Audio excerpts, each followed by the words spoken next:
Hi friends, best homemade 3D outliner எப்படி வீட்லேயே ஈஸியாக செய்கிறதுன்னு ஷேர் பண்ண போகிறேன். இந்த 3D அவுட்லைனர் வந்து நிறைய கிராஃப்ட்ஸ்க்கு வந்து நம்மளுக்கு யூஸ்ஃபுல்லாக இருக்கும். ஃபஸ்ட்டு 1 டேபிள் ஸ்பூன் வந்து பவுடர் ஆட் பண்ணிக்கோங்க. நெக்ஸ்ட்டு 1 டேபிள் ஸ்பூன் வந்து ஃபெவிகால் ஆட் பண்ணிக்கோங்க. இதை வந்து நல்லா மிக்ஸ் பண்ணிக்கோங்க. கொஞ்சம் டைட்டாக இருந்துச்சுன்னா இன்னும் ஃபெவிகால் கூட ஆட் பண்ணி நல்லா மிக்ஸ் பண்ணிவிடுங்க. நெக்ஸ்ட்டு அக்ரலிக் பெயிண்ட் யூஸ் பண்ணி நல்லா மிக்ஸ் பண்ணிக்கோங்க. இது மாதிரி நல்லா மிக்ஸ் பண்ணிங்கன்னா ஒரு ஸ்லைம் கன்சிஸ்டன்சி வந்து நம்மளுக்கு கிடைக்கும். நெக்ஸ்ட்டு இந்த பிளாஸ்டிக் கவரை வந்து இது மாதிரி கோன் ஷேப்பில் செஞ்சுட்டு அதையும் இது மாதிரி செல்லோஃபேன் டேப் யூஸ் பண்ணி நல்லா இது மாதிரி செக்யூர் பண்ணிவிடுங்க.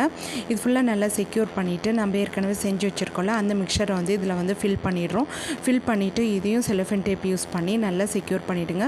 இதோட டீட்டெயில்டு வீடியோ வந்து நம்ம சேனலில் ஷேர் பண்ணியிருக்கேன், செக் பண்ணி பாருங்கள். நம்ம சேனலில் நிறைய best out of waste craft வந்து ஷேர் பண்ணியிருக்கேன், செக் பண்ணி பாருங்கள். இந்த 3D அவுட்லைனர் வந்து 2 months நம்ம வந்து தாராளமாக யூஸ் பண்ணலாம். டிப்பை மட்டும் நல்லா க்ளோஸ் பண்ணி வச்சிட்டிங்கன்னா 2 months நம்மளுக்கு ஈஸியாக வரும். இந்த வீடியோ பிடிச்சிருக்கோன்னு நினைக்கிறேன். இந்த வீடியோ பிடிச்சிருந்தால் லைக் பண்ணுங்கள், ஷேர் பண்ணுங்கள். மறக்காமல் நம்ம சேனலுக்கு சப்ஸ்கிரைப் பண்ணுங்கள். என்னோட ஐடி